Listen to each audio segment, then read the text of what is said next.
मित्रांनो, बरं आहेत ना? किचनच्या गॅलरीमधनं कबुतरांचा जास्त आवाज येत होता, म्हणून म्हणलं बघावं नक्की काय चालू आहे इकडं. खिडकी उघडून बघितलं तर इथं कबुतराने 2 अंडे घातलेले होते. एक अंडं घरट्यामध्ये होतं, पण दुसरं घरट्यातून बाहेर आलेलं. पण म्हटलं हे पण इथं महाशय बघतायत बघा. म्हटलं यांना डिस्टर्ब नको कराय म्हणून खिडकी लावून घेतली.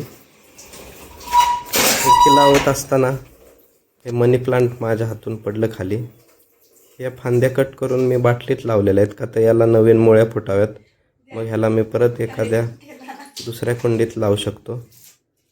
बायकोच्या हातात दिलं, तिनं ते बाटलीत पाणी भरलं आणि ते परत बाटलीमध्ये तिनं ठेवलं बघा. असं केल्यानं मनी प्लांटला मुळ्या फुटतात जास्त आणि मग ते तुम्ही कुंडीत लावू शकता. डायरेक्ट लावलं तर त्याला यायला जास्त वेळ जातो. तर ह्या मनी प्लांटचा पण एक विषय आहे, तो मी सांगतो. तर गॅलरीमध्ये मनी प्लांट लावलं आहे, पण त्याची एकच फांदी नुसतीच वर जात होती. तर एक मित्र म्हणाला त्याची मेन फांदी कट करा, म्हणजे त्याला दुसऱ्या फांद्या चांगल्या फुटतील आणि ते बुशी दिसेल. म्हणून बघा, ही फांदी कट केली मी त्याची आणि साईडनं त्याला 2 फांद्या फुटल्यात, तुम्ही बघू शकता.